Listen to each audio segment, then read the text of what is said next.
Hello? Hi, everybody. Good evening. I hope y'all can hear all this.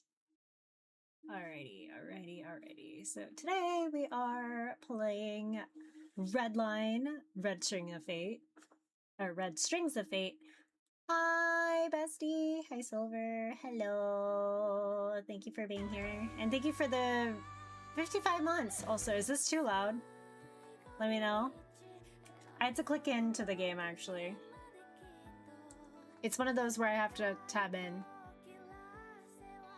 And please note, their Kickstarter runs from July 30th to August 31st. Yeah.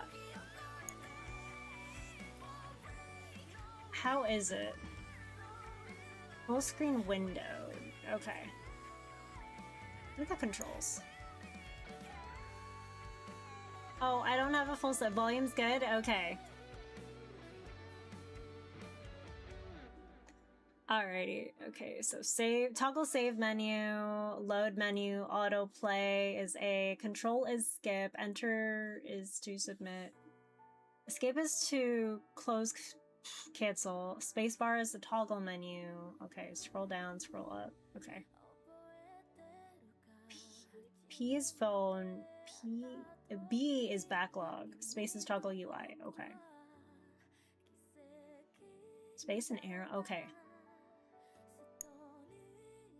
We're gonna have to go back to that a few times. Alrighty. But I found this game through Instagram and TikTok. Oh, thank you for the head pat, Sonnenbauer. Hi. Oh, wait. I need to move this. Let me move that. Just, oh, sorry. I got it. Oh, wait. What? Like, hold on a second. What did I move? What else is unlocked? Oh my god. What other sources are unlocked? Oh my god. Hi, how are you? It's been a minute. I hope you're well. Welcome to my visual novel series. The concept looks cool. Yeah, I really like the Red String of Fate concept. They've been doing that in like Love and Deep Space for Zane and MC in his Wuxia card. Thana, dihydrate right now. I have a dihydrate on. Oh no, wait. Wait, when did I? Okay, I have to take it after 8 o'clock. I have to take it after 8 o'clock. That's when the Advil wears off.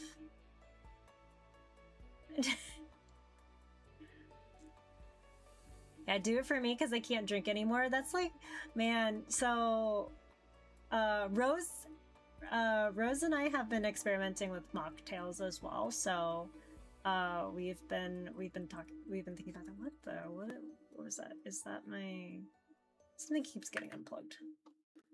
What is it? Okay. Do it for me because I don't drink. Okay. Yeah, after 8 o'clock I can definitely have it because the meds are gonna wear off. But thank you for being here. Thank you for the dihydrate. Yeah, after 8. But welcome. Thank you, Thana, for being here. Thank you for hanging out. If it's bedtime, no worries. We're actually gonna be really chill today. I had a day out where it was just like me, myself, and I. Wild was like, you kind of just need a day for you, and so I went. I did some like Decoden cream glue stuff, and just like hung out. So I was like, yeah, it was nice. It was very, very nice, very relaxing. And then I bought the stuff to do it at home. Alrighty, so probably when I do like next month's like streams and stuff, maybe I'll do another crafting stream. Yeah, I'll be fast asleep by then, but I'll go to sleep knowing I'll be properly dehydrated. Thank you, Thana. Thank you. Oh my gosh. Alrighty, shall we get started? Otherwise, I will not start. It is said an invisible thread runs between those destined to meet. reminiscing on the bond of human experiences and the promise of happiness, trust, and unspoken love. For most, it remains simply a story, yet within the flow of everyday life, for her, these strings of fate are ever present. To everyone else, it may be nothing more than a simple wish that every encounter has meaning, that nothing is left to chance. Redhaven, southern coast of Japan. Humanity always pursued control. Over the forces of nature that once threatened its survival, over the machines it built, striving to create intelligence greater than its own, yet bound to its command, and finally over the very desires of itself. Writing the year 2042 means tracing the pursuit into human biology. What once seemed exceptional has evolved into a well-defined field of research. An increasing number of individuals displayed altered pathways of perception, processing emotion in ways that differ from the ordinary. While the underlying cause isn't agreed upon, corporations, governments, and society have already moved one step forward. Striving to apply these traits across the bench, with proposals reaching as far as resolving large-scale conflicts, research has found its epicenter in Redhaven, a city on Japan's southern coast, long established as a hub of technological innovation, surrounded by its lush greenery and coastal air. A place considered livable as it is advanced.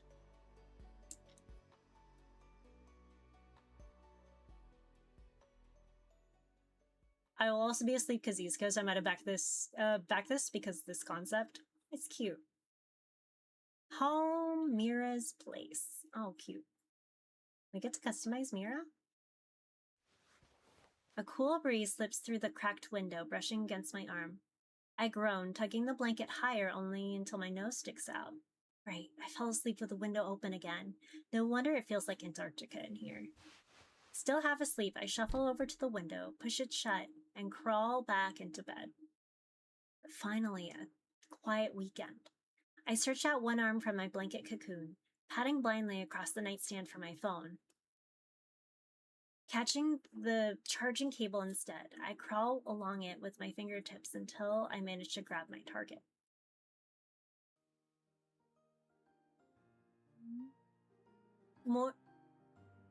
Morning, Miss University girl. Already a few weeks in and you're already ghosting me? Tragic. Oh, wait, hold on. No, I realize this isn't showing you the thingy. Gosh darn it. No one told me. I swear to God, I wasn't just reading stuff. Wah. I wasn't reading it out of thin air. Nobody told me the screen wasn't moving. Wah. Okay. I feel like I should go rewind. Oh, fuck. There we go.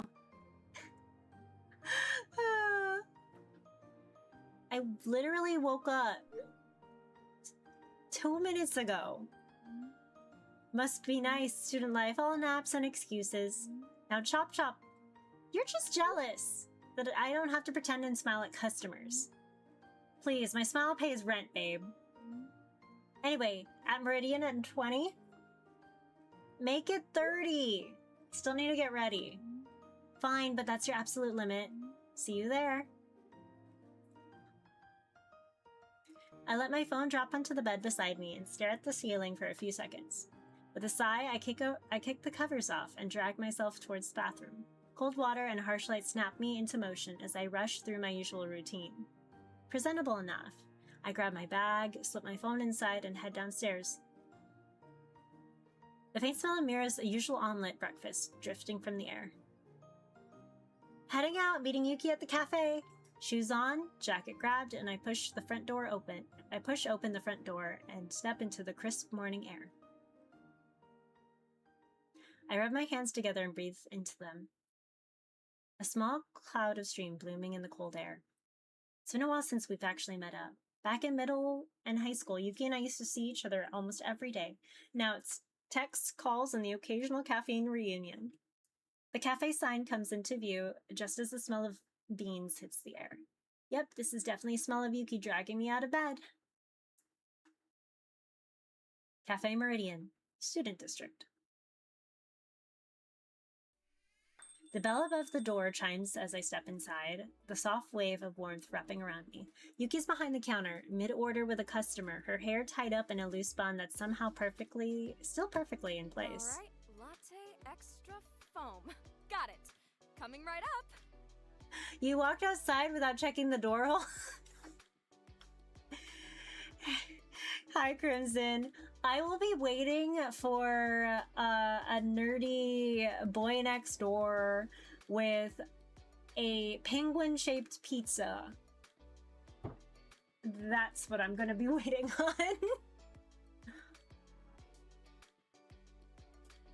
But I hope you're doing well. Yuki shoots me a suspicious side-eye the second she notices me, but finishes the order first. She hands the cup to the customer with an easy smile. Don't be a stranger. Once they leave, she unties the apron in one dramatic motion. I'm taking my break. Alright, hold on. Where's the save? Okay, there's the save. Oh. Coming soon? What do you mean coming soon? Oh. Whoa, okay. Alrighty, she hangs the apron on the hook and steps out from behind the counter, already zeroing on me. Well, look who decided to show up. 3 minutes late, by the way. Nice to see you too, Yuki. She laughs light and bright and nudges me towards our usual spot by the window, close enough to the counter to still catch the life of the cafe. Is the pumpkin spice back already? Came in last week. Oh, she's cute though. Yuki lifts her hand towards the counter, catching her coworker's attention. Spice, please. Her coworker nods and gets to work. Yuki turns back to me, leaning in and settling her elbows on the table. A whole month without seeing you feels like forever. She pouts and props her chin in her hand like she's trying to guilt-trip me on purpose. I know, the start of uni's been a lot busier than I thought. Busy how? New friend group already? Secret party life every weekend? I wish. Just then, her coworker returns and sets down 2 pumpkin spice lattes down in front of us. The warm scent of cinnamon and coffee curls into the air. Who actually has had a pumpkin spice latte? Do you like it? I need to know. But I did make a new acquaintance, or, well, maybe an old, more of an old one. All right, start from the beginning. I'm all yours for the whole break. I wrap my hands around the warm cup, letting the steam brush against my face as I search for the right place to start. In the end, it's easy. Everything began on my first day of uni. Your legal name is MC? My parents had high hopes. Okay. Red Haven University, the lecture hall. The sun falls in soft stripes through the large windows of the auditorium. Murmurs drift through the hall, now broken now and then by the occasional thud of folding chairs. Red Haven University, one of the leading institutions for human innovation and cognitive research. That belt, is this young Lulu? Mayhaps. Prestige here comes with ambition and relentless expectations. To some, it's a goal, to others, a stepping stone. The university's most renowned bachelor's program is the interdisciplinary field of applied neuroscience. Combining advanced science with the study of emerging emotional perception, it pushes the research beyond observable behavior into the deeper workings of what we feel. Hey, do you know who's giving the opening talk today? I heard someone from Synevs is here. Seriously, on the first day? That's a big deal. They say the first day of university feels like a new beginning. For me, it feels more like a stroke of luck, shaped by invisible hands. I wouldn't be here without that scholarship. Mira would have never afforded Red Haven, and neither could I. Then came the letter. No name, no explanation. Just a promise that my tuition would be taken care of. Thanks, mysterious patron of higher education. Now I'm here, surrounded by people who all look like they already know where they're headed. And me? I glance I glance across the sweep rows of seating. Some students are already deep in conversation. Others are fidgeting with notebooks or scrolling through glowing phone screens. Though many wear the same nervous look, while a few seem lit up with excitement. Curious to see what comes. Hi, I'm New. Nice to meet you, New. I'm Reisna. Hi, Comet. I hope you're well. The thought. Oh, it's been a long day! The thought hardly settles before a familiar voice cuts in through the chatter around me. Oh, sorry, I thought you were famous Final Fantasy XIV Raider Cersei. What? No! That's my doppelganger, Triangle Melee. Or Square Tank. Not Circle Caster. Not Cersei Caster. That's another white-haired cat girl.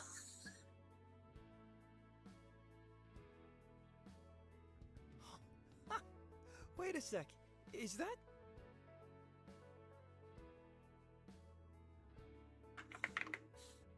Is my keyboard not working? Oh, no, no, no, no, no, no, no. You can't do this right now.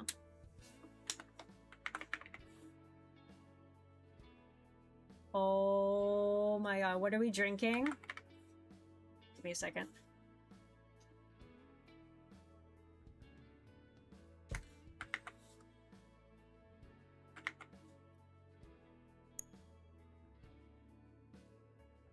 My keyboard stopped working? Oh my god.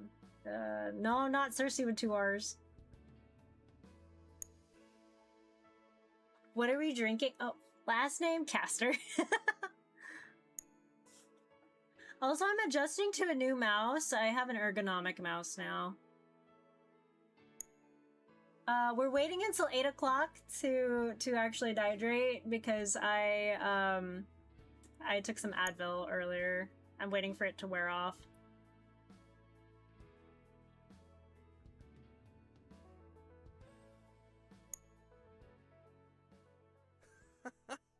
It's really you. I can't believe I ran into you here. She needs the gamer mouse for extreme raid progression. No, it's because I almost developed tennis elbow. Real talk though. I was having issues with the nerves near the what was it? The implant. What nerve is that? Oh my god, I can't. Yeah, no. It's been pretty bad, so I had to get. I have to swap between a regular mouse and the ergonomic mouse. It's the ulnar nerve. What I think is what it's called. I was talking to Silver about it earlier today. Hold on. Oh, yeah, no, my keyboard is... Yep, no, that's why the sound was working. That's what was happening. Okay. Yeah, let me... The one on the side, yeah.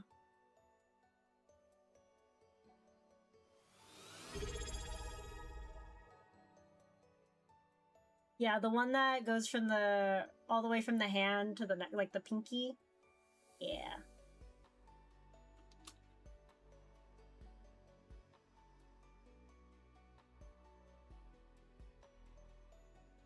Hi, Titan! Hello! Thank you for the resub. I completely forgot you were streaming today. No, it's okay. This was a makeup stream for Friday.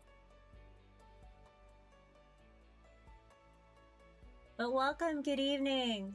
Did the alert go off?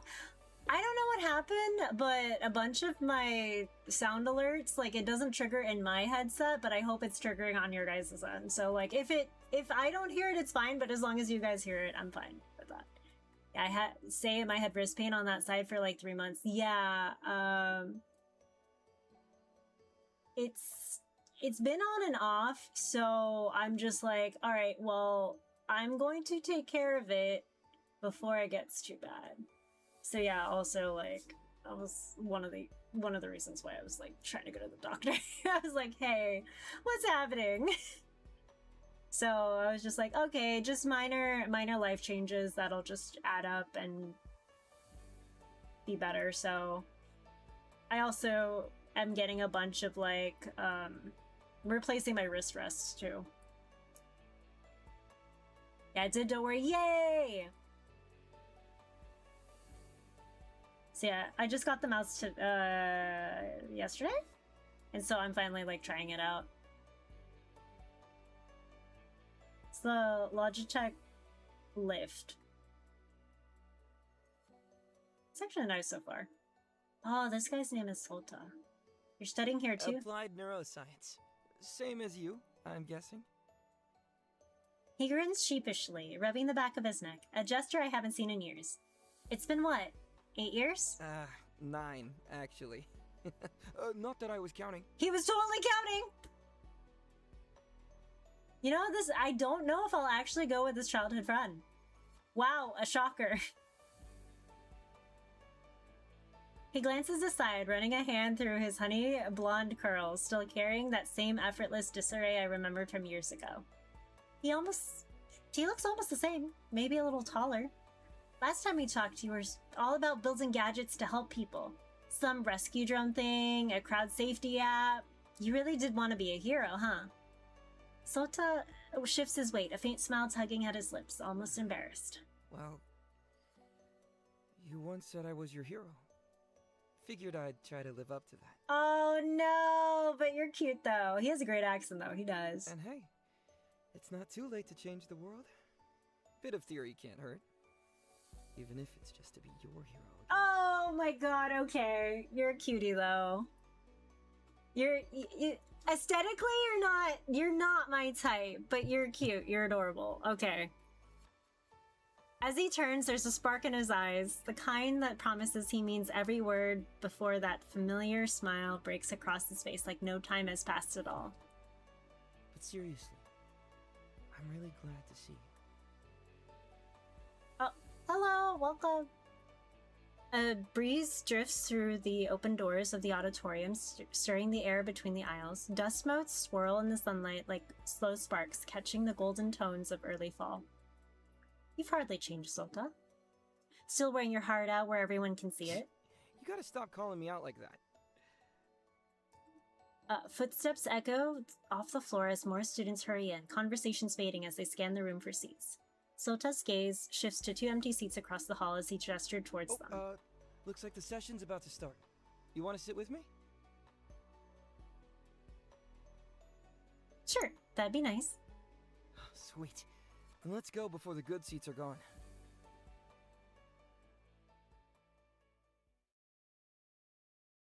As the lights dim, a hush ripples through the hall. Spotlights sweep across the stage, revealing the university banner against the dark Alcantara backdrops. A man in his mid-40s steps into view, his polished shoes clicking softly on the wooden floor as he approaches the podium. Oh no. Okay, please don't introduce the next character after this, Mr. Faculty Head. I'm scared. Welcome to Red Haven University, a place where scholarship, the pursuit of truth, and innovation stand at the very foundation of our education. Since you're here, it means you stand among the best, and with that comes responsibility for what you learn and for what you choose to do with it. The speaker's voice comes across with practice ease. I am not a practice speaker. At least not right now. Warm, grounded, and carrying just a hint of pride. Our subject area, applied neuroscience, touches aspects most can barely begin to grasp. Attachment and perception, patterns woven between people like threads. My gaze drops to my hand. A faint shimmer flickers for a moment, a red thread. Barely visible, drawn to the seat next to mine. Some of you possess unique neural traits, what we call link types, that allow extraordinary forms of emotional perception. And hey! Wild, don't say that. In this field, such traits can be invaluable, but let me be clear. Talent alone does not define success here. Dedication and curiosity will take you just as far. Link type. Hearing that word, my eyes flick to Sota. For a split second, he meets my gaze. Brows lifting in brief acknowledgement before we both look back to the stage. I'm especially pleased to welcome not just students, but also partners. For many of you, this program will go beyond theory, and that's thanks above all to the Synovis Research Institute. The audience shifts. A stir of curiosity and recognition fills the air. An emotionally perceptive MC, first time for everything. Let's go. Allow me to introduce Takuma Shinonome. Takuma Shinonome. Shinonome. Physician and senior research analyst at Synovs. A recent graduate of our university and co-developer of several study programs that will soon partially take place here on. Oh no. Okay. I wish it was 8 o'clock already. I got 13 minutes until 8 o'clock.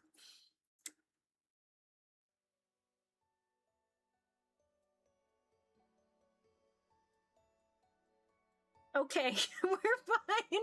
We're spared. I'm spared. Okay, we're good. Washed in a cold glow of the stage lights, the announced figure steps into view, his white hair catching the light like spun glass. Takuma Shinonome?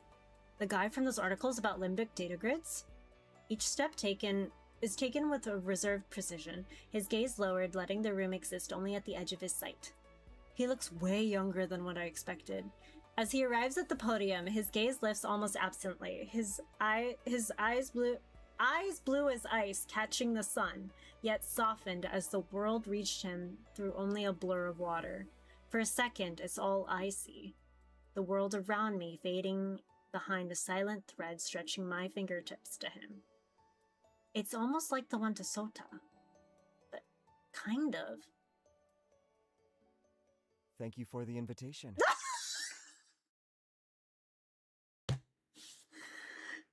His voice draws me back to the thread I've been staring at. The cooperation between Synevis and Redhaven University opens doors for both sides.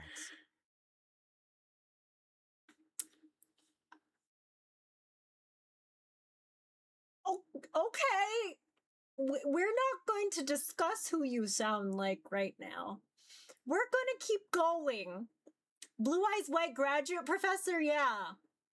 Opportunities for research and for those who take part. I haven't played the other game on stream in a month. For a moment, his tone holds steady, almost rehearsed. The rhythm breaks, and his phrasing failing just to fall out of place. More on that soon. Thank God. I look forward to working with you. Where's my beverage? I'm gonna go open it real quick. I'm gonna go grab it.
I've returned with a Wicked Grove hard cider. It's a bubbly fruit cider. Mimosa flavored. We're gonna keep going as I open this.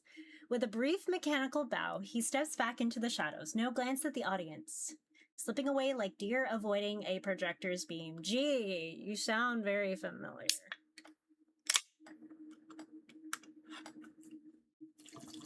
You're just gonna hear me like pour those. Anyway. Okay, moving on. Thank you, Mr. Shinonome, as always. Concise and to the point. Looking around, I catch other students whisper to one another and trade quick glances. Others stare at him as though they've seen a shooting Nice ASMR pour. Oh, thank you. With that, I officially welcome you to your first semester. The stage... Oh, is this... Yeah. So the person he sounds like does... No, he does not wear a lab coat. He wears a hunter's uniform. And is a time traveler. With a broken spaceship.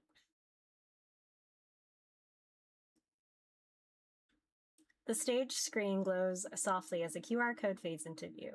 Please scan this to log into the campus network. There you'll find your schedules, along with the other course information. Because he sounds like Alex! You know, I didn't make the connection that... I think it's the cadence what makes him sound like Calyx.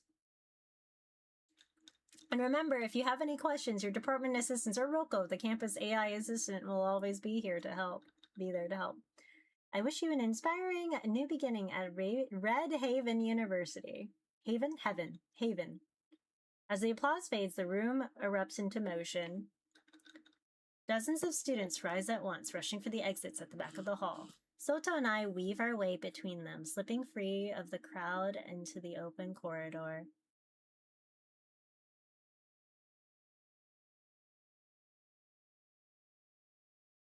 Man. Whew. That was something. I don't know about you, but I already feel like I'm behind before we even started. Oh, man. Behind you? You've got your own gift. Don't forget. A gift, sure. If I'm in a bad mood, everyone around syncs with me. Super practical, right? I know, he does have the calculating villain cadence. You make it sound like you're an all-consuming emotional drain, but hey, definitely interesting enough for research. Meanwhile, I'm the almighty spaghetti monster, except for the almighty part. Great. So I'm the drain, you're the spaghetti. I guess that makes our lives the boiling water, then? This guy's got a Tom Holland quality? Yeah, no, I feel it. Wow, what a team. We should pitch it as our webtoon. Call it the Divine Comedy of Pasta. Dante, but with carbs. Yeah, he's very like Tom Holland, goofy superhero boy next door. We both burst into laughter, drawing a few curious looks from students passing through the corridor. For a moment, the noise around us seems to fade into the background. So many years apart, and yet it feels like slipping right back into how it used to be. There's so much to catch up on. Ooh. There's plenty of time during this semester. I let the thought pass, but Soto tilts his head, his grin softening just a little. You know, it's been years since we last talked like this. Maybe we could catch up a bit before we go? I guess staying a little longer wouldn't hurt. I know, it's pretty old school. But when I dropped off my enrollment papers in person, I saw some students heading upstairs. It looked like a quiet spot.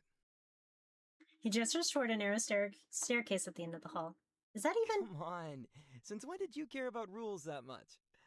Really? Before I can argue, he places his hands on my shoulder and gently steers me towards the staircase. Together, we head up the narrow steps and push through the heavy steel door. I have a bit of this. Are we going to meet the next character? Oh, wow. The rooftop.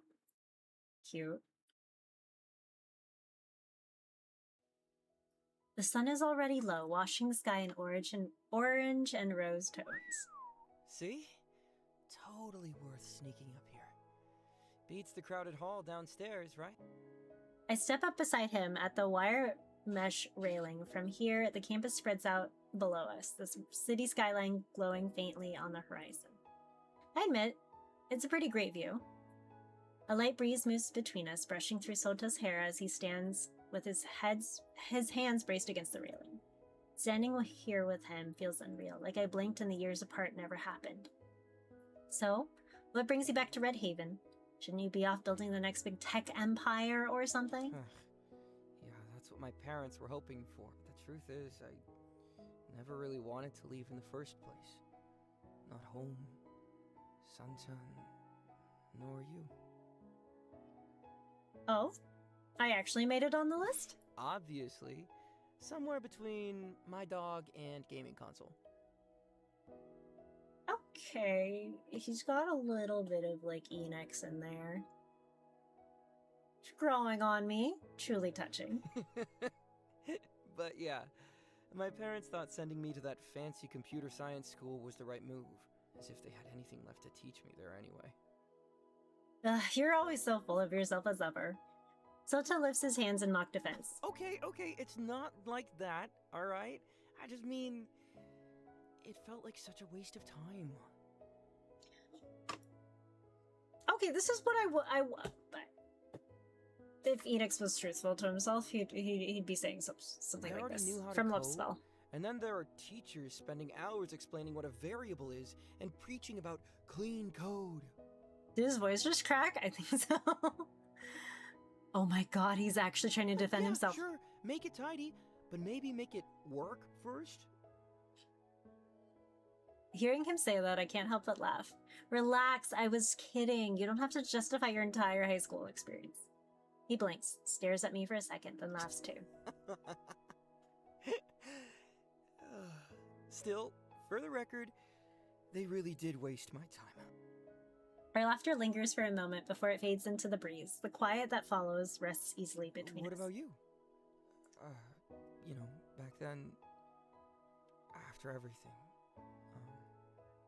you've been okay since then? I take a moment to think, then sit down by one of the beds, resting my elbows on my knees. I guess so. It took a while, but Mira took good care of me. Sota lowers himself beside me, quiet for a moment, as if waiting for me to continue talking. I still don't know what happened back then, or how it all connects. Why my parents suddenly left like that. I'm sure they had the reason, and Mira's been there ever since, so I can't really complain. I mean those words. Dwelling on the past never helped, so I stopped trying to piece it all together. Though I like to remember how Sota was always there for me. I keep thinking, how I only made things harder for you. His voice comes out low, a little hoarse, as if those words had been sitting in his throat for years. You just started to feel okay again, and then I left too. The traces of daylight cast uneven shadows across his face, sharpening an unfamiliar tautness in his expression. I don't know what to say, so I don't. Instead, I reach for his hand the way I used to when words weren't enough.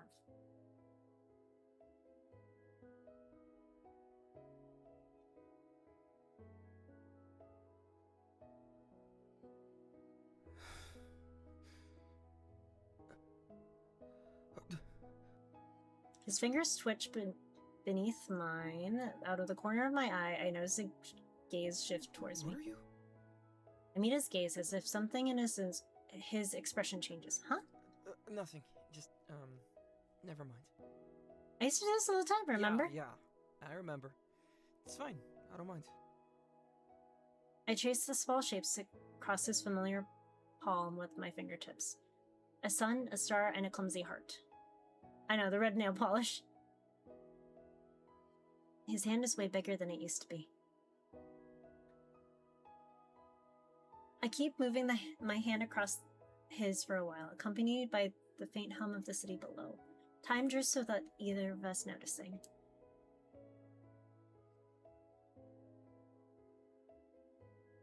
The sky has turned deep blue when I check my phone. The street lights begin to flicker on, and one after the other.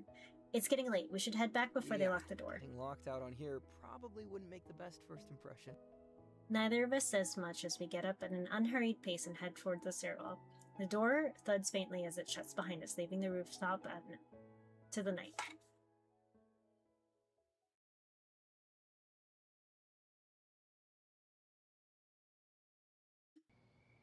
We make our way down and out of the building. Sota walks a little ahead, hands in his pockets, kicking a stray leaf as we pass the bike racks. You heading straight home? I could walk with you if you want. Sure, if it's not too much trouble. Trouble? For you. Nah, I've walked way farther for worse reasons. He shrugs, then starts walking. I close the small gap between us with a few quick steps. We leave the campus side by side, the cool evening carrying a faint trace of sea salt from the coast. So, you still living in the same place as before? Yeah, not much has changed, honestly. Still at Mira's place. Mira's lived in Redhaven her whole life, in one of those narrow two-story homes tucked behind the university district. After my parents left, she took me in, and somehow it's still just the two of us, the same as always. I guess she's still looking out for you as always, huh? I didn't get the chance to ask earlier, though. How'd you even end up here? I mean, Redhaven's not exactly cheap. No, don't tell me you have a job. Funny. No, I got a scholarship, Wait, actually. Seriously? I should start treating you like some academic genius, then. Please don't. It's definitely not because of my grades. Honestly, I have no clue who gave it to me or why. At first I thought it was a scam, but Mira called Redhaven a check and they confirmed it was legit. Well, free uni is free uni. Still, anonymous and all. That's kinda weird, but it couldn't be. No, absolutely not. Mira would have told me. She's honest to a You're fault. right. I'm sorry. Still suspicious, though. It's fine. You're not the first to think of it. Even if it was them, it wouldn't matter. Tuition's paid anyway, so I might as well use it. I guess that's one way to look at it. He glances at me and grins, then runs a hand through my hair with a quick, careless ruffle while stepping ahead to the roadside of the walkway, his gaze locking on the small front gardens ahead. Hey! Look, the cosmos are already blooming. A car passes by, the rush of air stirring the amber petals along the fence. They're beautiful. It's nice seeing how many flowers still bloom here at this time of year. Sota smiles faintly, watching the petals drift in the air. After a few minutes, we reach my place and stop in front of the small gate. In our front yard, a few camellia bushes wait for their turn to bloom. Thanks for walking me home. No problem. Tell Mira I said hi, yeah? Will do. See you tomorrow, Sota. Sleep well. He lingers for a second, then gives me a small wave, then heads back down the street, his steps fading into the quiet. I push the gate open, the hinge creaking in its usual way, and head up the short path towards the porch light. Mira's gonna have a field day when she hears who walked me home.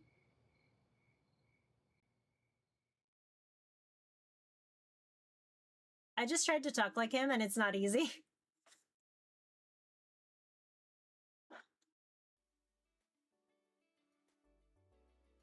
I wrap the story somewhere between my coffee going cold in my hands and Yuki's expression shifting from curious to downright amused.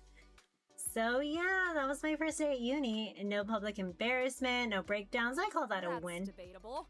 I seem to recall a certain someone texting me at 7 a.m. about an existential crisis and a missing eyeliner. She's not wrong. The existential crisis was me just tearing the room apart for my eyeliner, which for the record rolled under the bed. Okay, fair, but still, it went way better than expected. I thought I'd have to try my way through conversations with people who already wrote research papers in high school. But instead, it was just Sota. Yuki eyes me over the rim of her cup, one brow lifting as she takes an unhurried sip. Just Sota? The Sota who used to follow you around like a puppy? Always carrying your bags and sneaking you snacks between classes? He's always been like that with everyone, okay? Helping people out for no reason. Right. Pure altruism. Oh, you know, clearly into you. Yuki, he's like family. That'd be weird. Weird's never stopped anyone. Anyway, childhood friend energy aside, he's cute. If you don't want him, send him my way. Over my dead body. Yuki snickers into her drink, clearly satisfied with my So, reaction. Mr. Sunshine is back. But what about that guy you mentioned the other day? The one from your seminar? Ray?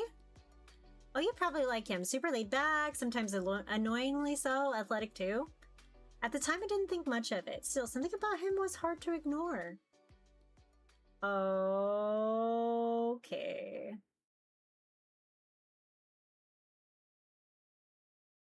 Red Haven University, October 14th. Despite Sota and I picking different tracks, we agreed on taking this semester together. Naturally, his course intros got slapped right on top of it, which leaves me here alone, bravely serving as our first week scout. SR 108. I scroll through the schedule again just to double check the room number. It should be right here. 3 girls have gathered near the door, hovering over one guy with the kind of interest people usually reserve for free goodies. They're laughing at something he says a bit too eagerly for my taste, and one of them brushes his arm with her hand as they drift away. How pathetic. Now that the little crowd is dispersed, I am about to head straight inside if it weren't for the nagging feeling I'm missing something right in front of me. Giving the guy by the door a second look, there's nothing, not even the faintest shimmer, though I can't shake the sense that there should be. I narrow my gaze, focusing, and for the slightest moment I swear a fragmented wisp of a thread flickers into view. I blink, and it's gone. Huh? Do I have something on my face? Oh, it's the Joker. Oh no. Oh, I thought I saw something. Never mind. Oh, no. Never mind. I thought I just saw something weird for a second. Weird, huh? Should I be worried? No, it was nothing really. Probably just my eyes playing tricks on me. Happens. The first week's always a sensory overload. He pulls the door open and gestures me through, a smirk tugging at his mouth. That might have sounded weird. Thanks.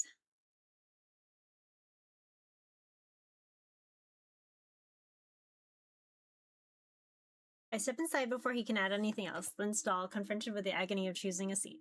Too far up feels exposed, too far back feels like hiding. Straight for the back row.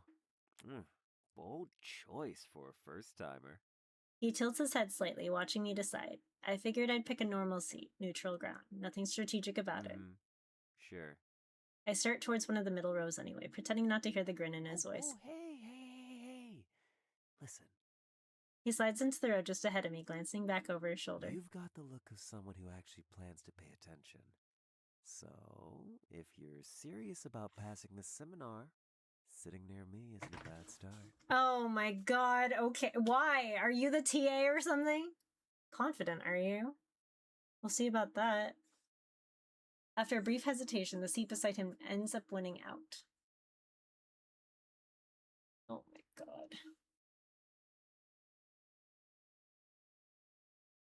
I drop my bag beside the chair and glance at the room while my new acquaintance scrolls his phone, some video playing at a noticeably high volume. Deep breath. This will work out somehow. I'm about to comment when the door swings open and the supposed tutor walks in. A man in his early 30s, plain shirt, sleeves rolled up to the elbow, a tablet under one arm, and a cup in the other. His expression says he's done this 100 times before. All right, let's get this over with. Welcome to Perceptual Analysis and Interpretation. I'm Isu Akitsu. You can call me Mr. Akitsu. If you're lazy, just Isu. Either works. He sets the tablet down on the desk, taps through a few pages, then looks up again. I assume everyone's managed to register through the portal. If not, tough luck. The seminar is full.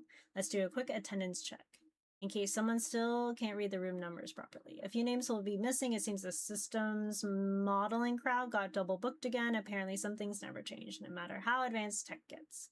A few laughs ripple through the room, though most sound tired enough to relate. All right, he goes through the list one by one, each name followed by a murmur somewhere in the room. Ray Minazuki? Present! I see, back for round 3, then let's aim to make it past week 6 this time. No promises. Round 3? What exactly have I gotten myself into? I glance at him. He merely shrugs, completely unbothered, as if 2 failed attempts were nothing more than a mild Don't worry. inconvenience. I'm actually planning to pass this time. 3rd time's the charm, right? Right. Before I can come up with anything smarter, my name's being called. Cersei Caster here. Ray's gaze flicks sideways, a faint smirk playing on his lips as if he just confirmed something he'd already guessed. Good. Now for those new here, the seminar is graded on weekly progress checks, 1 final paper, and a presentation at the end of the term. Since half the campus has decided to sign up this semester, we'll be working in groups of oh, fucking hell. You'll need to register your group on the online portal by next week. Anyone who doesn't will randomly get assigned, and trust me, you don't want that. After Mr. Akitsu goes on outlining the course requirements, Ray leans a little closer, lowering his voice. So, what'd you score on the entrance test? Shouldn't I be the one asking that? You first. You first. 45. His eyebrows lift a fraction. Out of 100? Obviously, but before you say anything, it's not that bad. I might not have the top score, but I'm not stupid. Didn't say you were. Just means we'll have to count on the other lucky fellows to carry us through. You haven't told me your score yet. Take the test. You what? Yeah, shocking. I know. Try not to tell the dean. That's not how entrance exams usually work. Let's just say I had a different entry route. Perks of good timing or good connections. Take your pick. Oh, I can't tell if he's joking or dead serious, and honestly, I'm not sure I want to know. Better move on. Well, at least I will have some backup. My friend Sota's in the informatics track. He'll be a part of our group at least. Friend, huh? Lucky him. He can handle the thinking while we look busy then. You mean while you look busy? Ah, you're getting it. He's just mocking me, right? Right? For a moment, he actually looks like he's listening, Mr. Akitsuki. Until his foot starts bouncing, in a restless way that makes it painfully obvious he'd rather be elsewhere. Man, this is already dragging. I glance at him, not sure I heard right, but he's already stretching his arms like he's clocking out of a gym session. It was nice meeting you, partner. I'll go hit the mats for a bit. Staying put this long feels like torture. Is he for real? Should I stop him? Too late. He's already on his feet, bag slung over one shoulder, entirely unfazed about ditching class 10 minutes in. You can fill me in later, right? See you around. He gives my shoulder a light pat on the way out, tossing the tutor a lazy 2-finger salute as he passes. Mr. Akitsuki, meanwhile, only sighs, shaking his head before he looks at me with equal parts pity and apology. Oh, man. Yeah, no, not this one.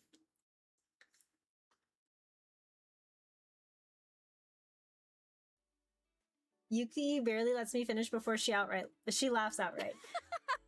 Okay, I get it. In your mind, he's a total douchebag. But that actually sounds more like anime protagonist to me. She wiggles her eyebrows in the way that makes it physically impossible to not roll my eyes. You have a very active imagination.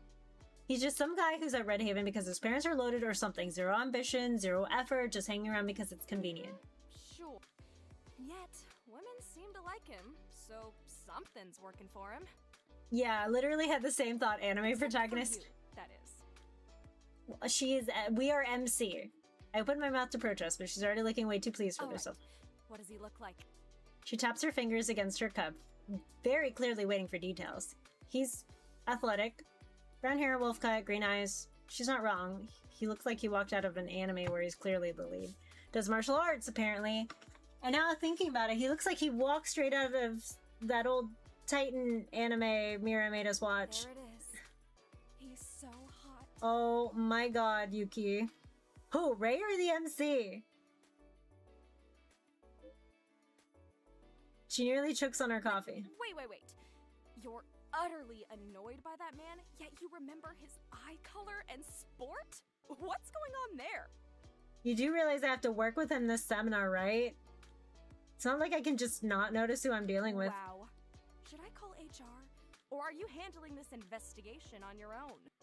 Oh my god. Okay, listen. I may have seen him again after that.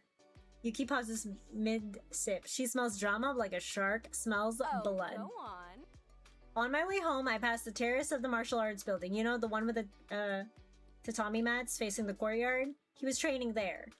Yuki leans forward an inch. She's locked in. He called me over. Showed me something. Nothing crazy, just a little stance. Yuki's grin grows by the second. She's already writing a fan fiction in her head. So, he called you over just to teach you a stance.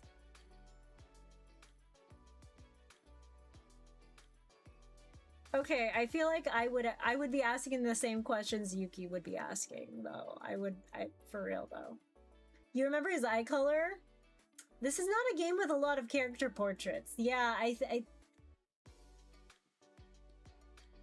Let me guess. He had to correct you. Hands on, right? Oh my god. Yuki! She's spot on. I'm just stating the facts you conveniently left out. But honestly, that martial arts part has to be the wildest thing you're telling me today. I don't think that's going to be the wildest thing. If only the week after that was even more interesting. In any case, Ray wasn't the most stressful part. What does that mean? Honestly, I don't even know where to start. Her eyes widened, her hands already gripping her cup like she's bracing for impact. The lecture, I guess. He taught you a stance? Tank stance? He knew I was thinking about leveling Paladin. Oh man. Hold on. We're gonna save right here. Oh, hold on.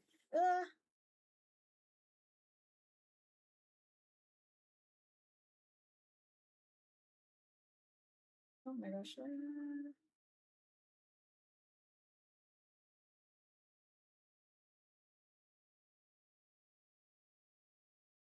Sorry.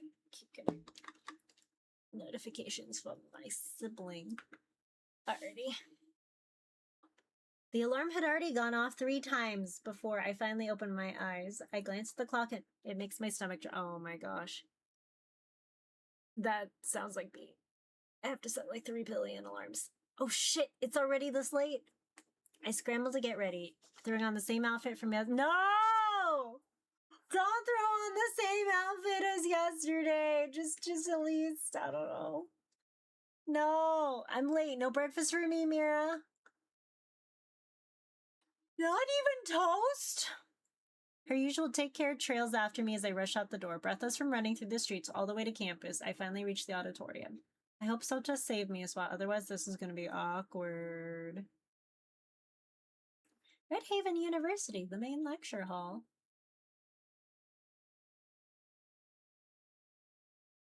Oh, man.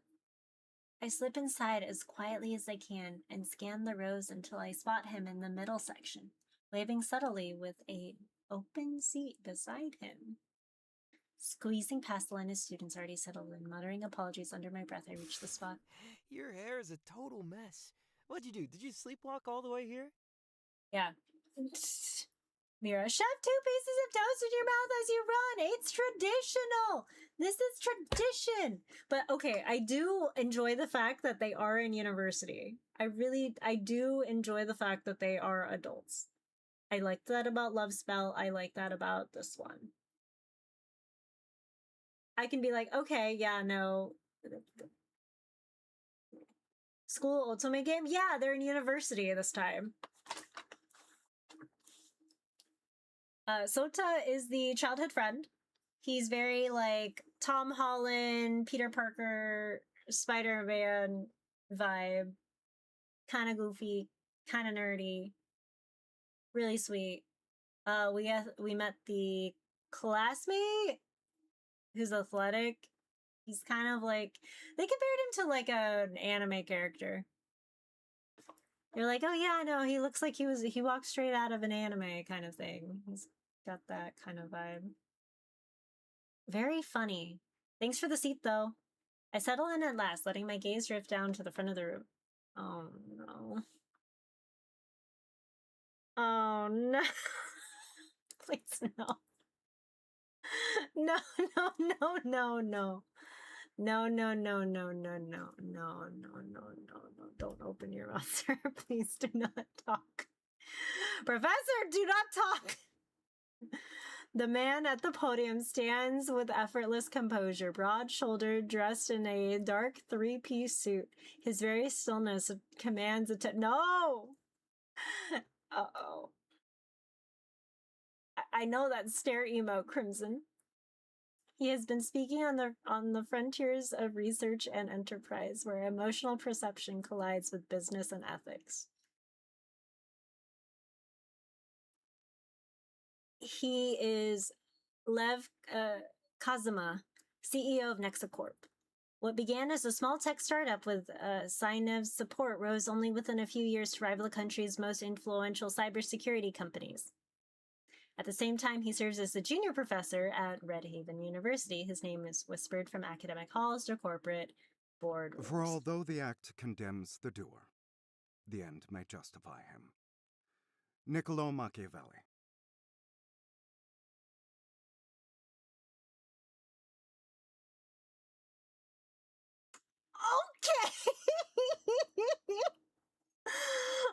Okay.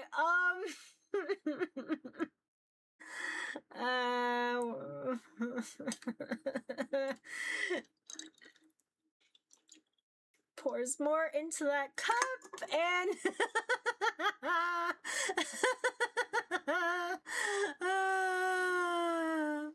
Business Ethics Pro opens with the Machiavelli quote. Interesting play, yeah. Yeah, interesting play.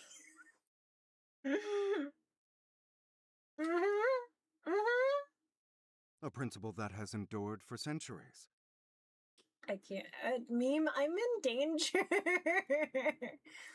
The idea is deceptively simple. The outcome is said to cleanse the act, necessity alone redeeming what would otherwise be condemned. We're so much trouble. It is a tempting notion, one that shifts the burden from the act itself to the promise of what follows. I suddenly realized why this is all over my TikTok feed and my Instagram Reels feed on... I suddenly realized. I know this man gets a side eye. A very bombastic side eye. Oh my god, okay. First the Calyx sounding guy, now this junior professor, cybersecurity. Oh my god, if I see a crow here though, I'm gonna... The auditorium holds steady. The faint glow of scattered tablet screens reflects across attentive faces, their users motionless, as if pinned in place by the weight of his cadence. Yeah, they would be pinned in place by the weight of his cadence. But what greater injustice is there than the one that parades as justice? A result cannot sanctify a path that corrodes its own foundation. When the means are poisoned, the end is already compromised. I rubbed the last traces of sleep from my eyes and take him in. His demeanor, his voice, the argument pressing forward with such exact control. Is he wearing an earpiece? I think so. He looks like it. The thread, deep red, steady, almost unmoving, like the gentle sway they usually carry. It doesn't make sense. Threads like this mean history, shared ground, something built, but I don't know this man. I've never met him before. History offers us more than examples of progress bought at untenable cost. It shows us how quickly necessity becomes a pretext, how easily ambition dresses itself in the language of the greater good. So far, I've seen a puppy dog and 3 red flags. The most dangerous lies are never spoken outright. They are told through results presented as proof that the path was justified. Yeah, no, this is the walking flag right here. The quiet lingers, as if the topic has knocked the wind out of the room. Bring this closer to our field. Emotional abilities can sway perception. Research can normalize manipulation. Enterprises born in the name of innovation can scale into systems whose consequences eventually outgrow the moral comfort of any one individual. Each of these begins with a claim of benefit, each of them framed as a service to society. But suddenly, I'm colorblind. So, let me ask you this. Which view should guide us? Should ethics be absolute, or should they bend under the prominence of ambition?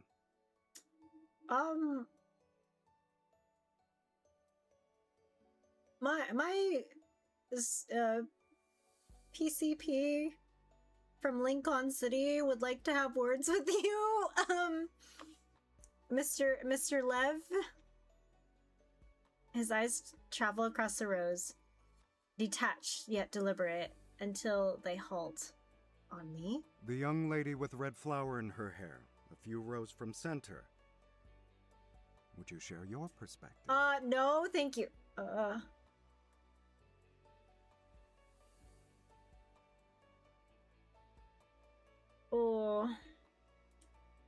If we bend the rules once, where does it stop? Absolutes don't always fit around. Yeah. Without absolutes, powers just keeps expanding its own justification. A strong stance. One that resists compromise, but also risks rigidity. Of course, out of everyone here, he had to call on the girl who slipped in late, barely looking awake. Or did he notice something too? Nah, I'm just tripping. Probably not so awake after all. Ends and means are never separate. To believe otherwise is the beginning of corruption. Principles that bend to any convenience are not principles at all. They are excuses, masked as virtue. For you, this will not only be theory. In research, in enterprise, even in your own handling of link types, where you stand will matter. That is all for today. Applause follows all at once, formal and steady, rising to fill the hall. Lev Kazuma steps away from the podium, movements efficient, already drawing a phone in his pocket. By the time he leaves the stage, his voice is low into the receiver. If he'd called on me, I'd have been a total mess. Here's the puppy dog. You just laugh it off. No way! I'd still be shaking. I actually am, just at the thought of it.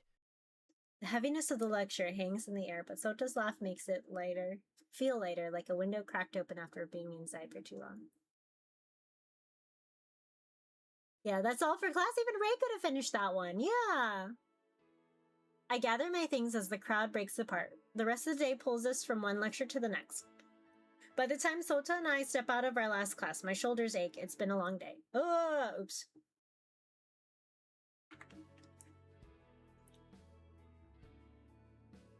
Finally, that was the last one. We stop by a vending machine on our way out. Sota taps a button and 2 lemon sodas rattle onto the Here you tray. go. It's still your favorite, right? You remembered. I used to drink this all the time. He cracks his can open with a hiss of carbonation, taking a long sip before looking down on this one. Shoot! Coding project team's meeting's up already. I totally forgot the time. I'll have to go. Sorry. Normally I'd walk you home. You know that. No worries, I need to stop by the admin terminal anyway to finish my ID registration. He hesitates a moment longer, as if wanting to argue, but let's add another little laugh, and waves All right. off. Just don't vanish on me. Text me when you're home safe, yeah? Aww, that's cute. He does care. With that, he slips into the flow of students heading out. His honey blonde hair disappears into the crowd, leaving me with a quiet hum of evening settling over campus. Uh-oh, please don't be cornered. Please don't be cornered. Please don't be cornered. Oh. Why are we still here? I finished registering my ID at the administration terminal. Most students have already left, and the main hallway lights are shut off. The corridor glows faintly under the emergency lighting along the walls, each pool of brightness leaving long shadows in between. Time for the ghost love interest? Oh no. Stop. My footsteps carry through the empty corridor and sharp against the silence as I make my way towards the exit. Yeah, normally some of these lights are still on. Oh, the segment plays automatically. From the side, an arm extends out from the— oh, God. I freeze, my shoulder nearly colliding with the hand barring my way. Huh? Following the line of his sleeve upward, I instinctively lift my gaze, caught by the same gray eyes that questioned me this morning. Professor Kazuma. You signed their agreement. Huh? Do you even know what you agreed to? No, I don't quite understand. I take a small step back, but his presence follows. His left arm shifts, palm pressed flat against the wall beside me, the dull thud carrying through the empty hall. Heat crowds in as the space between us shrinks and my back meets the cold wall. My breath hitches, shallow against the silence. I thought you'd be more careful. Smarter than letting Cinevis get their hands on you so easily.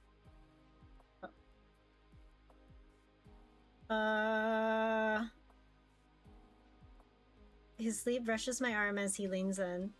You really have no idea what you've stepped into. Oh no. Do you know? Does he know? Okay. For a heartbeat, the thread between us pulses, jagged where it should be steady. Oh, okay. Okay.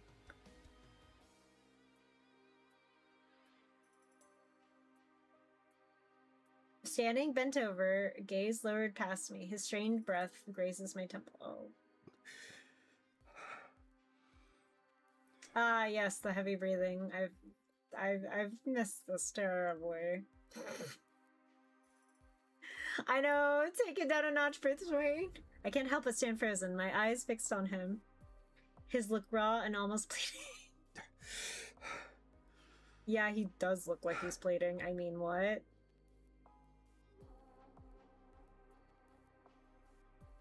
Then he pulls back at once. He looks like a man he's gone through several time loops. He smooths his jacket with a precise tug, composure snapping back into place. I exhale without meaning to, only then I realize I had been holding my breath. Forgive the manner of my approach. That was inappropriate. Considering another instance where we've heard this voice. Yeah, no, this one respected boundaries. The other one did not. He slips a card from his jacket and holds it out. I take it without thinking.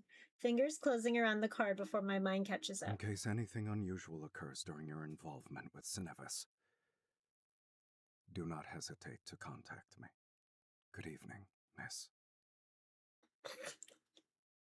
Wait! By the time the words leave me, he's already striding towards the exit. His long steps carry him several meters away before I can even think to move. I can't let this end here. I can't just let this end here. Before I can even realize it, my legs are already moving, chasing him down the corridor and out the glass doors. Okay, because I need to know! And no one's surprised I would chase after this character. The cold night air rushes against my face. I hurry outside and call after him. I said, wait, you can't just act like that and walk away. He slows down his pace, not enough to look caught off guard, but sufficient for me to close the distance. Go home. You don't need to involve yourself further. Okay, but you need to explain why the fuck you reacted that way. Yeah, sure, what did me exactly not to involve myself in? You're a stubborn one. Doesn't seem like I'm one to you, though. The corner of his mouth lifts, a small shift, but unmistakable. For the first time, he looks almost amused, undeniably so. His head turns at last, eyes cutting me as we follow the path off campus. If you're actually as smart as you think you are, you'll stay out of Cinevis matters and do exactly as I told you. Contact me only if something unusual happens. Nothing more. Mr. Kazuma, There is, in fact, something that seems off, and that's you. Professor, at the very least. We reach the faculty lot, a reserved space marked with his nameplate. A black sedan waits there, too refined to blend with the rows around it. Stay focused on your studies. Don't meddle in things beyond your reach, and you'll be fine. Now, excuse me. Without pause, he unlocks the car and steps inside. The door shuts with a soft thud, leaving me standing in the wash of the streetlights. Okay, bye! We all love a tortured academic.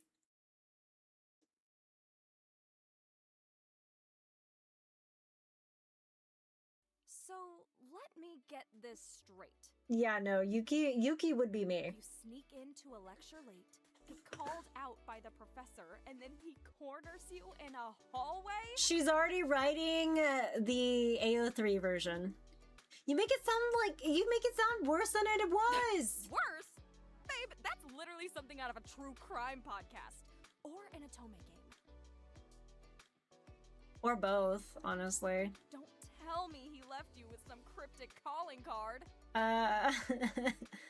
Definitely define cryptic. Yuki stares at me for a second, then breaks that into a laugh loud enough to draw a glance from the next table. You're kidding!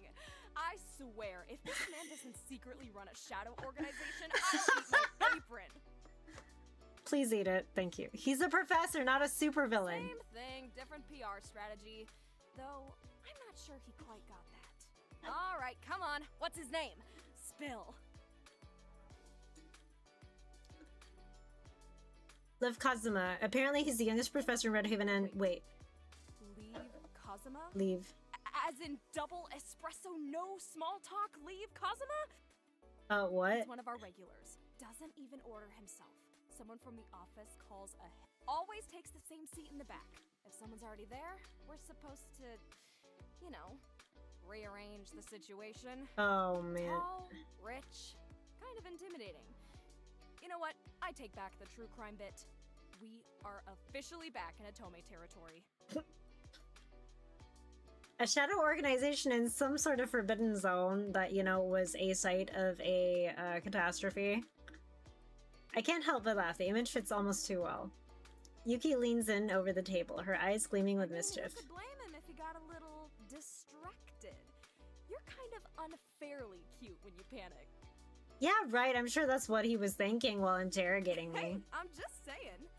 Youngest professor on the campus, CEO, jawline sharp enough to cut glass. Girl, I've seen people fall for less. I can't with her. She's like, I'm bored at work. Give me the drama. You are the drama. I laugh and shake my head, fingers curling around the nearly empty cup. A few drops slide from the bottom as I tilted absently from side to side. God, don't tell me you're actually into him. I mean, look, I don't know how to break it to you, but... What? No, nothing like that. It's just what he said wasn't exactly fair material, and it's not the only weird hallway encounter I had lately. That night in the hallway didn't feel coincidental. 2 days later, I found out how right that feeling was. Okay, what does that mean? Oh. It's the Research Institute. I don't like this. Okay, I step out of Dr. Shinanome's office into the corridor. The night has settled outside, making the overhead lights feel even brighter. The reception desk down the hall is already left empty. Half lost in my thoughts, I become aware of someone approaching me from the opposite direction when they're almost upon me. Miss. My full name? He comes to a smooth stop in front of me, tall enough that I have to tilt my head back a little more than feels natural, and he extends his hand in a courteous gesture, his palm slightly upturned. His dark hair is drawn back neatly, catching the overhead light in the lustrous sheen, like silk threads pulled taut. Aziel Viri. You could say I oversee this branch of Cenevis. This branch? I return the gesture, placing his hand on his. Oh. He keeps my gaze as his other hand slowly closes deliberately over mine. His eyes, a deep, warm brown at first glance, threaded beneath an incandescent red that flares briefly when his lashes dip. It's a pleasure. I make it a point to personally welcome our more interesting participants. Oh, I don't like this. I'm scared. Interesting. His hair is drawn back neatly, is it? Oh, I see. Dr. Shinonome speaks very fondly of you, though the data speaks for itself. Uh-oh. Uh-oh. A link type like yours is not something one encounters often. Oh, man. Vampire or... Oh. It would be wasteful not to give it the attention it deserves. So, they're all flags except the childhood friend, and I'm probably gonna go with the professor. He keeps my hand enclosed when he speaks, long enough for the moment to stretch past what feels necessary. You can let go now. I suppose I should feel flattered. This is getting a little... The thought slips away mid-formation as the hallway gradually seems to lose its depth. Oh no, it's his link type. The lights flare all at once, sharp enough that I have to narrow my eyes, a faint sting blooming behind them. No, don't you fucking dare. I hope the sessions haven't been too overwhelming. I think vampire. The transition into a controlled research environment can be a lot for a first-year student.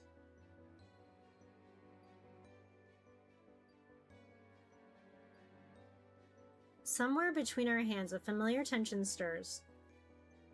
The red thread between us tightens into awareness, faint at first, then trembling, its glow pulsing softly as if drawn into breath. My fingers curl without thinking, tightening around his— No! Do not! His thumb shifts slightly against my knuckle in response, the contact grounding me as even if my own breathing and heartbeat grow increasingly loud in my ears. Get out of there. Get out! Are you feeling unwell? The sensation settles into something warm and steady, spreading quietly through my chest. With it, whatever tension had risen moments ago ebbs, leaving behind a calm that almost feels reassuring.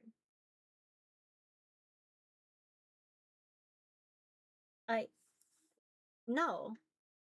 I'm alright. I think I didn't drink enough today. His hand finally withdraws, smooth and unhurried. The absent leaves a faint echo of warmth. Then you should be more mindful of that. Regardless, I look forward to working with you. I'm sure you'll find your time here quite rewarding. Somewhere down the corridor, an office doors open. Dr. Shinonome stands half in the doorway, his gaze lowered slightly, his hands still at his sides, unsure whether to move at all. My gaze is fixed on Aziel's hand, though the warmth is still slow to fade. Takuma! There you are. I was just explaining how exceptionally rare we both consider her link type to be. The praise settles in somewhere warm in my chest, soothing in a way I wouldn't expect it to feel. Takuma lifts his head just enough to acknowledge us. But I won't keep you occupied any longer. He steps aside, clearing the hallway with effortless courtesy. The hallway that opens up before me now appears even colder, like a place I'm reluctant to step into. Thank you. Have a good afternoon. You as well. Good afternoon, miss. I walk past him towards the exit, my thoughts trailing behind me as the doors slide open. Only once I'm outside, a vague sense of dissonance resurface. Wasn't that strange? The feeling fades before I could pin it down. Uh-oh. Uh-oh.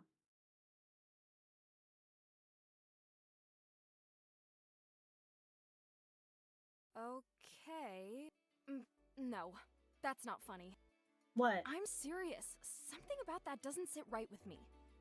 Wow, harsh. Are you impersonating Professor Kazuma right now?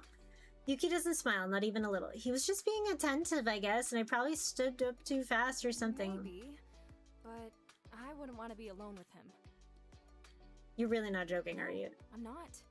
She studies my face for a moment longer than usual. Drink some water. Seriously, you look spaced out. I was drinking enough. Day 2? Did you eat? I mean, yeah, I think. It was just a long day. Anyone offer you anything there?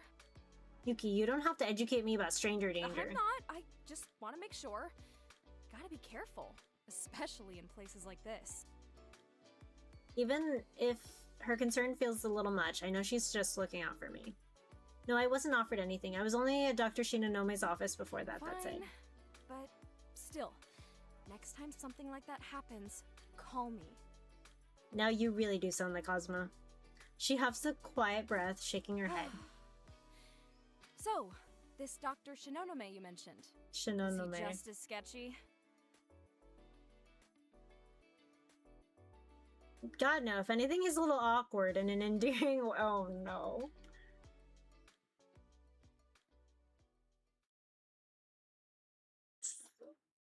Okay. Cinevis. The walk from campus to the Cinevis Research Center barely takes 3 minutes. Pretty convenient considering I can slip over right after my lectures. The lobby is bright and modern, all white stone and clean lines. As I walk in, a receptionist behind the sleek marble front desk greets me amiably. Good afternoon, miss. Welcome to the Cinevis Research Institute. Do you have an appointment? Yes, under Cersei Caster for a link type study. One moment. She scrolls through the monitor in front of her, then gives a small nod. Here you are. You're scheduled in room C12 today. Oh, isn't that usually with Dr. Shinonome?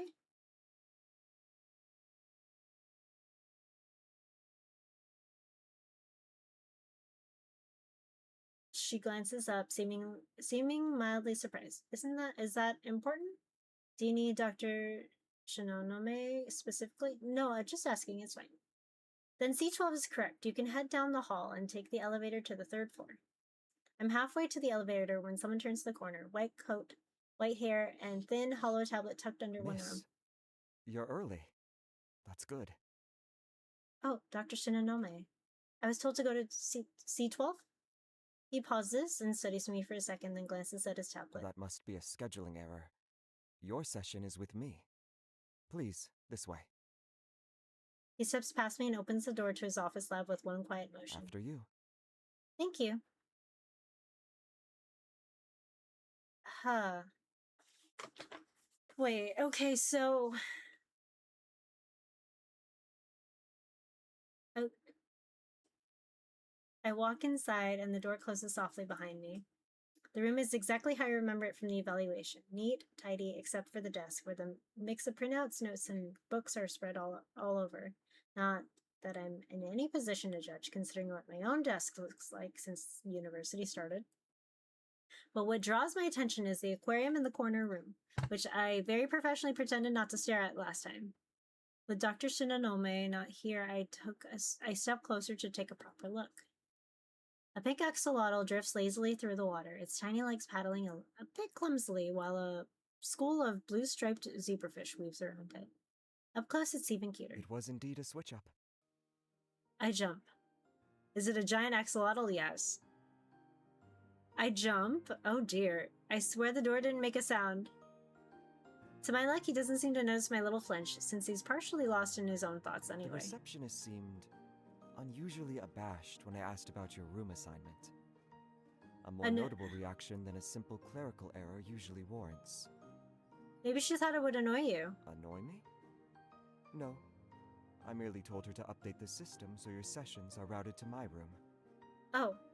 No wonder she looked embarrassed. She got both of us requesting the same thing back to back. Anyway, you like the axolotl? Yeah, it's cute. Does it have a name? No. She's the only one in the tank, so there's no risk of confusing her with anyone else. Also, axolotls don't respond to names the way a dog or cat would. They can perceive low-frequency sounds through vibrations in the water, but their recognition abilities are limited, mostly to scent and simple visual cues, meaning she most certainly wouldn't know about it. Somehow that's both logical and a little sad, but he keeps saying she. It's unexpectedly adorable. I'm sure she's perfectly happy with that one then. For a moment, he watches the axolotl drift through the water, a small, unguarded smile crosses his face as he turns back towards the desk. He gestures to the seat across from him. I sit, and the tablet's interface tilts slightly, its display splitting into labeled sections on its own. Before we continue, let me confirm your current classification. Link types are currently categorized across 3 dimensions: I'm gonna take a sip of direction my of drink. influence, modality, and volitional control. Okay.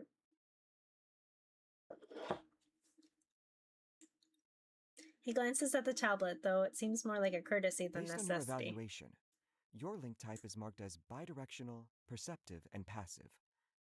Does that alignment match with your own experience? So okay, bidirectional, so she front and back? Passive, and she can passively, okay. I don't manipulate anything, I just see things and only connection to other people. To the individual you're interacting with. Yes. Not exactly, it's more contextual. If there's something meaningful between us, a thread appears. If not, nothing. He nods slightly. The tablet logs it in neat, shimmering glyphs. Since when have you been able to perceive it? For as long as I can remember, though I thought everyone could see them until I was maybe 8. That's common. In families without existing link types, early manifestations often go unnoticed or dismissed as imagination.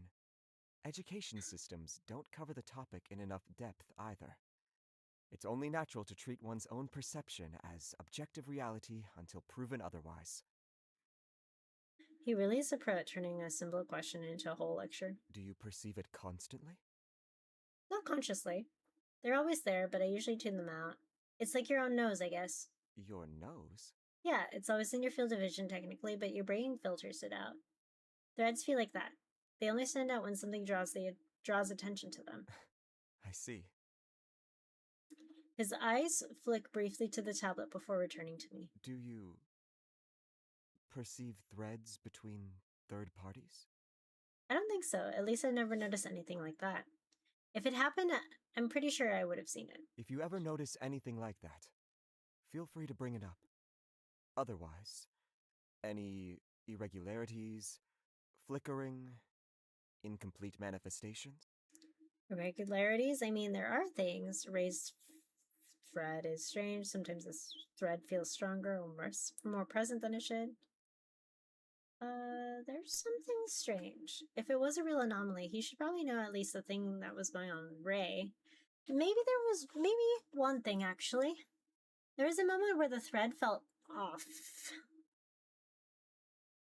Off in what way? With one of my classmates. It kind of flickered, like it was there for a second, then gone when I focused on it. His brows barely shift barely a millimeter. Interesting. We'll note that as a one-time irregularity for now, and check whether it stabilizes or repeats later. That covers everything we need for today. He reaches for the tablet and glances at the finalized readout, clicks the display into standby before setting it aside. I wonder, he must have a link type too, right? May I ask you something? He pauses with an expectant look on his face as if he's waiting for me to continue. What's your link type? A brief pause follows, as like he's considering how Other-directed, how much is it? perceptive, passive. So it's similar to mine? No. The classification system describes functional parameters, not experimental similarity. But you see things too? In a manner of speaking, but it's not something I usually discuss in details with participants. Right, I was probably a bit too personal. I really shouldn't be curious, but I am. No, it's a reasonable question. I just prefer not to bias your self-assessment by going too much into my own perception. He studies me for a moment. But we're essentially finished for today, so it won't interfere. Put simply, I perceive emotional states as color auras surrounding the person. So he basically reads people like open books. Goodbye, privacy. However, it sounds beautiful. Your world must be incredibly colorful. In theory, yes. But outside of these auras, my vision is monochromatic. Oh, I didn't realize. Oh, I'm sorry, I didn't mean to pry. His gaze shifts slightly as if he's trying to reconcile the color he's seeing with the apology I offered. Most people would be curious. There's a brief pause, but he straightens a little. If you don't have any further questions, we're done for today. No, that's all. I'll Thank see you at your next appointment then. I give him a small nod, stand up, and head for the door.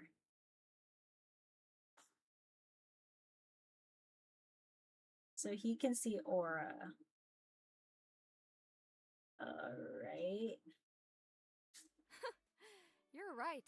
The way you tell it, he's just nerdy doctor awkward. Not run for your life awkward. I'd rather take that, honestly. See, I told And you. He has a link type too, you said? Yeah, he sees emotions as colors, but I feel like seeing them and knowing what to do with them are two really different things. Not that he doesn't understand them. Just not always on a personal level. So he's missing the field experience. I guess you could say it like that. Though honestly, that might not even be a bad thing for his True. job. Objectivity can be useful, but you could also, you know, teach him how feelings work. Not how this works, Yuki. Excuse me, who's the doctor here? Yuki snorts, tension between us finally dissolving into easy laughter. Before it fades, she grows quieter, her gaze drifting to the side. You know, if anyone's going to notice something off about that weird guy you mentioned earlier, it's probably him. Might be worth asking him sometime. Yeah, maybe. The cafe has grown noticeably busier, the clatter of dishes and hum of conversation rising as the late lunch visitors start rolling in. Yuki checks the time on her phone, her shoulders sinking slightly. My break's almost over. Already? Unfortunately, duty calls. She starts stacking the empty cups and glances at me before standing up. So, you're going straight home? Yeah, Mira said she's making katsudon for lunch. Of course she is. Mira's katsudon should be illegal. You've had it like twice. And I still think about it. She pulls me into a quick hug. I'll send you a picture later. You're She squeezes my arm once before heading back towards the counter, already slipping back into work mode. I wave a quick goodbye before heading out. The bell above the door chiming softly behind me.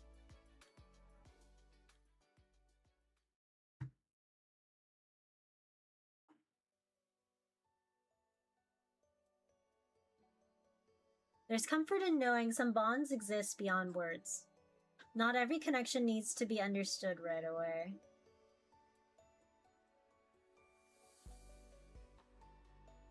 And somewhere beneath it all, I can still feel the threads still there, waiting for fate to unfold. Oh, this might be the common route.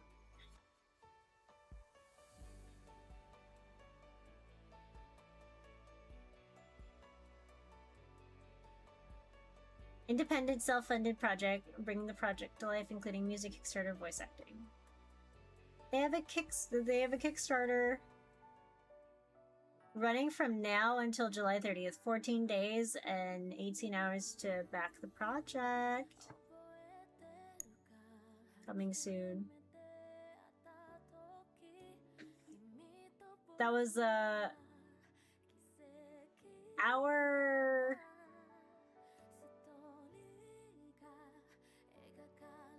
30, because I think I spent 10 minutes delaying start a stream and actually talking. Alrighty, so that's a normal stream demo. I think I will actually back their Kickstarter.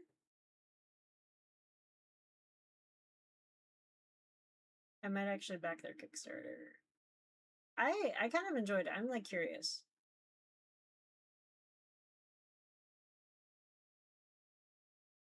I'm curious how it's gonna.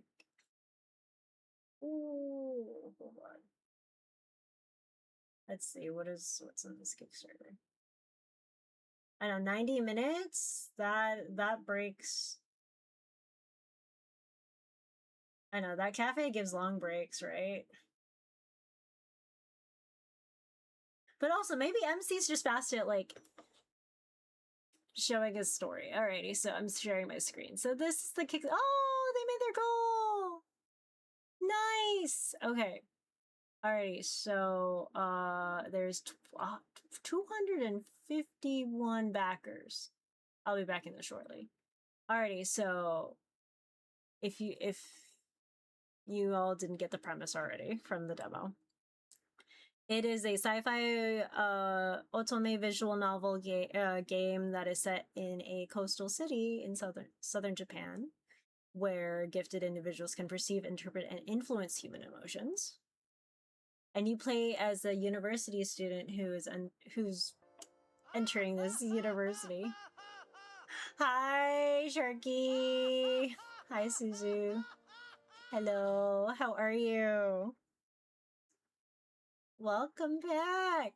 Thank you for Titus's laugh. It's funny because I actually can't hear Titus's laugh for whatever reason. My alerts aren't working in my ears, but I think you guys can. Why are you sad? What's up? Were you progging raid stuff? Were you doing raid progression? Oh, rip alerts, I heard it. Yeah, you guys can hear it. I can't for whatever reason. And I have monitoring on, which is the funny part.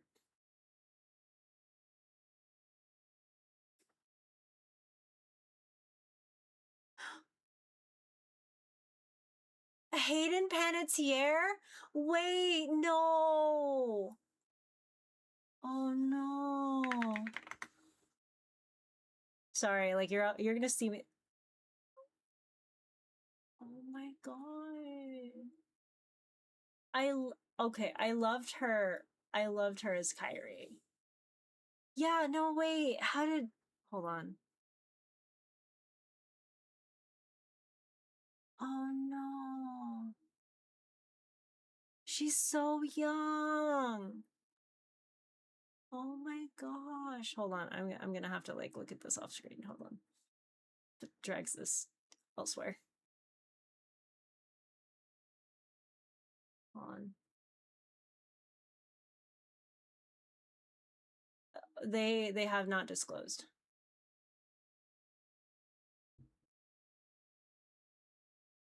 They have not disclosed how she passed. But we will respect her family and her estate. Yeah, not sure if they will. Yeah, exactly. So if they don't disclose it, we'll still respect that. But it's really sad because the Kingdom Hearts panel was the other day. The Kingdom Hearts 4 trailers and stuff got got released yesterday. It was there was one that happened on Friday, then another one happened. They had an extended version yesterday during the deep dive panel. Yeah. So that makes me really sad, and I know she was very candid. She was very open about her struggles from like being a child star to an adult.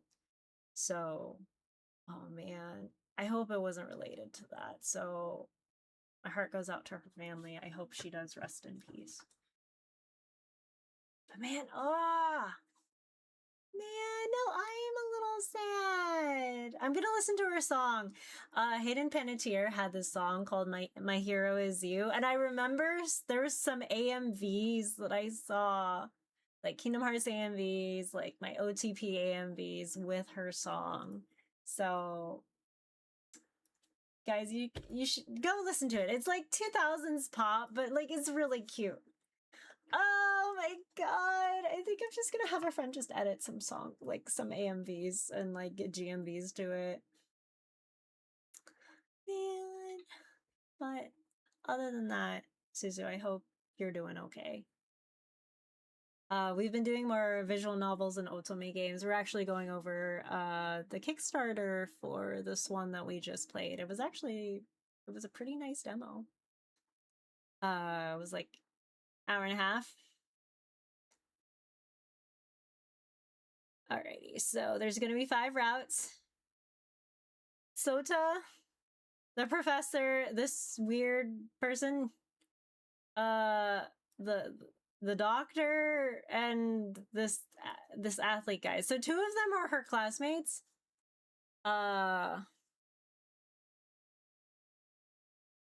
I honestly, I feel like, okay, knowing me, gonna go with Sota, probably gonna go with the CEO guy because that tracks for me because there's no icy Duke of the North. Uh, and just for giggles, the doctor. Yeah, I know. Japan city, a city with kids with special powers. Wait, this is Shinsekai Yori. 2 classmates, 2 professors, and 1 employer. About that. Well, considering the games, at least we're in university here, okay? I know, my standards are on the floor, guys. I'm kidding, there's not. But I am enjoying the fact that a lot of the visual novels that I've been picking up lately, they're adults. They're in like university or they're working. They're in like corpo, but there's this one that I'm playing on the Switch. It's called Sympathy Kiss. And it's like, oh, you're an office lady for a magazine. And I'm just like, oh man. I don't know if I want to sit here and play this. Because I'm like, yes, I go home from my day job to play otome game about an office job. I don't know. As for Raid, I'm retired. Oh wow, you left your your Dancing Mad Ultimate, your UMAD group after like a month and a half in. Oh man. Did you manage you don't have to answer this, Susu, but did you get your clear? Were you able to clear, or did you just like were you burnt out? It's okay if you don't want to answer, but if it was if you were just like not feeling it anymore, like it's totally chill. Oh no, prog was slow as butts. Oh no, I'm sorry to hear that.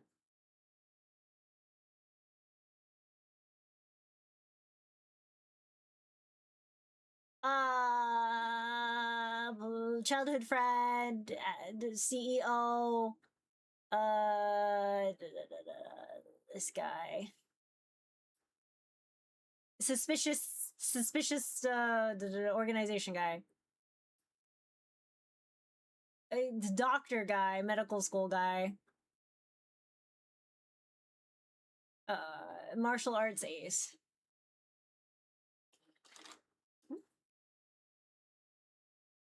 Whoa.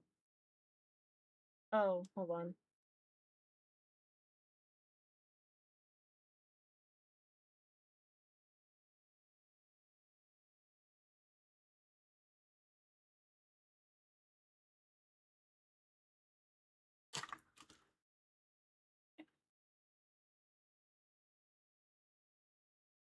I was thinking it would be faster, but between slow prog and finding the fight boring and not liking the weapons, I just left. Wanted to do other things since Wuwa and Zenless Zone Zero were getting big patches. Ah, understandable. Understandable. My sibling just was trying to video call me just now. I was like, sorry, I'm live right now. And she's like, I just watched the Kingdom Hearts 4 trailer. I'm gonna call her back after stream is over and be like, yeah, what did you think? She's gonna be like, I don't know what's happening. I don't know who is who. Okay, for context, she didn't finish Kingdom Hearts 3. She's working on it. I gave her my old PS4 because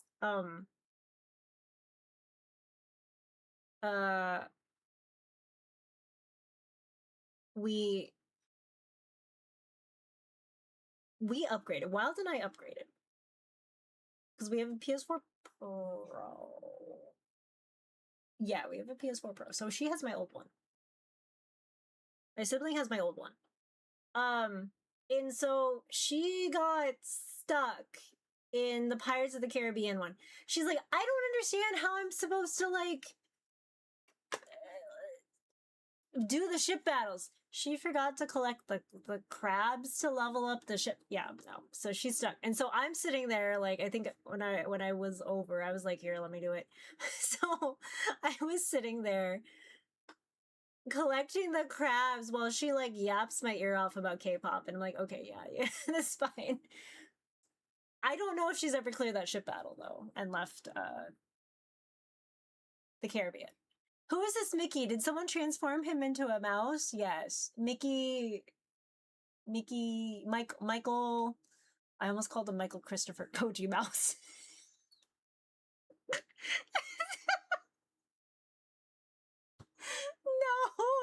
No, that's cursed.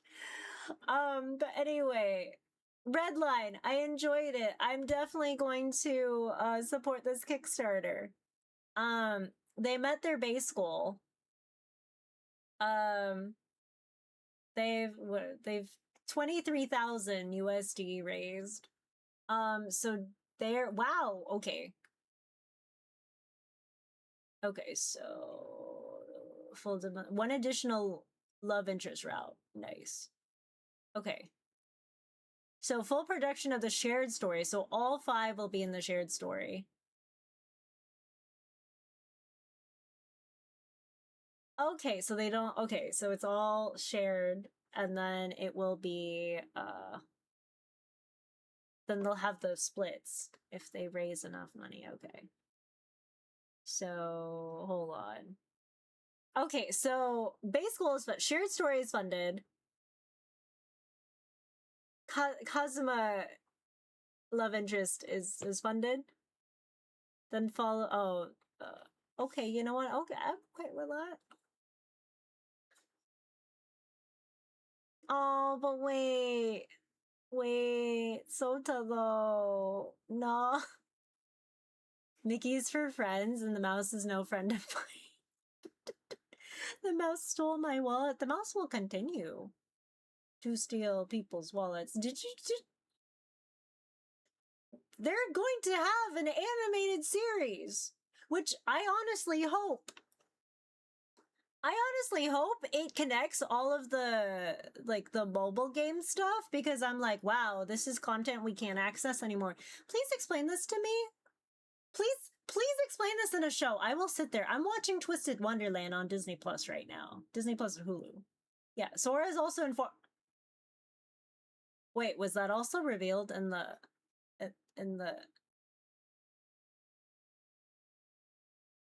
panel? Was that confirmed? Because I saw stuff and I was like, is this real or is this like an edit? Is this a fan edit? I am so concerned. Co-pilot search branding dislike Sora's violated Owa. During chapter 7, season 4 override okay.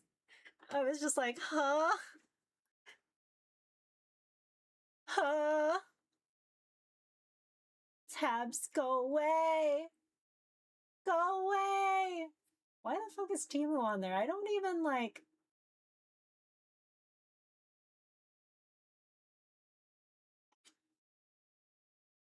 I just did a quick copy paste.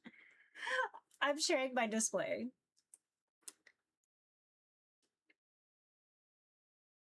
Alrighty. There we go. As I lower this, hold on. We're gonna look at this while I talk. But I feel like I should swap this to, oh, we're gonna watch the trailers. Yeah, showing tabs, that was brave. Don't worry, there was nothing on there. There was nothing on there, I don't think. Prelica from Enfield showed up in Fortnite. Nobody expected. What? What? Okay, hold on a second. Actually, I need to check something.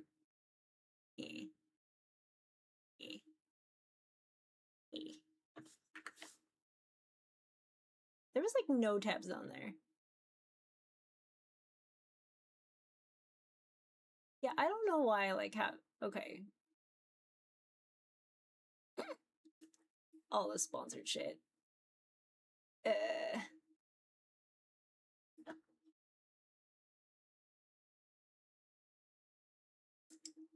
Anyway, maybe we should just do this. Hold on. We're gonna switch tabs.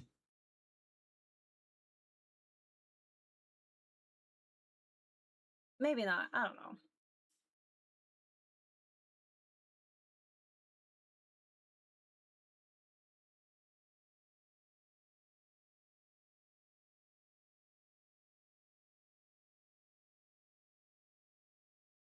I don't know. Actually, dude, will YouTube flag me for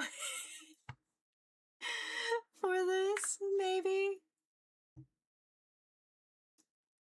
I was gonna do React content, by the way, but I got back later than I was supposed to. Yeah, I got back later than I was supposed to. Yeah, I was supposed to do like record a video and react to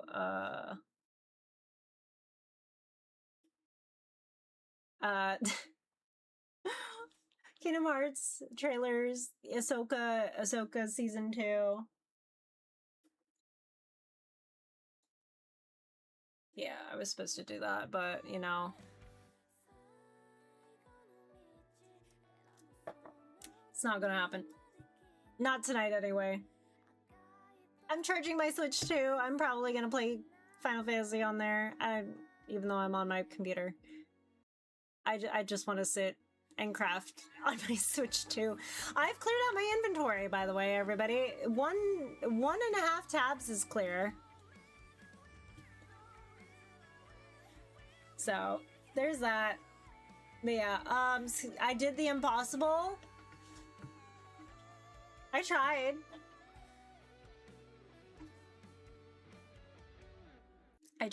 Oh. Hold on.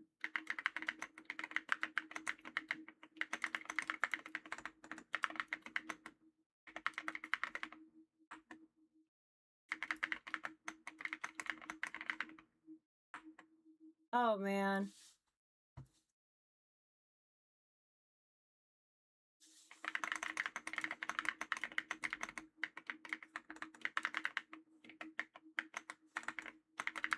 Hold on 1 second.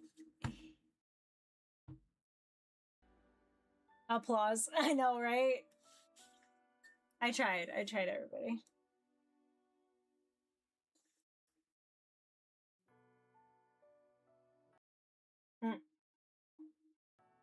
I keep tabbing out, and I keep forgetting. But yeah, I think that's gonna be it for this stream. I still do need to work on tomorrow's, this week's schedule, so I probably should end pretty soon. Oh, I just realized I tabbed out of that. That is my one critique about some of these games, though. Like, some of the Steam games where, like, I can't necessarily, like, tab out.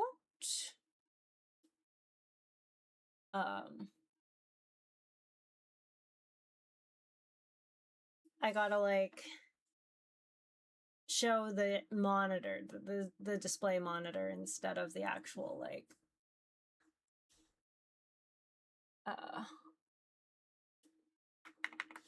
screen itself, because I only realized the screens weren't moving until, like, I looked up at OBS and went, oh, this doesn't look quite right.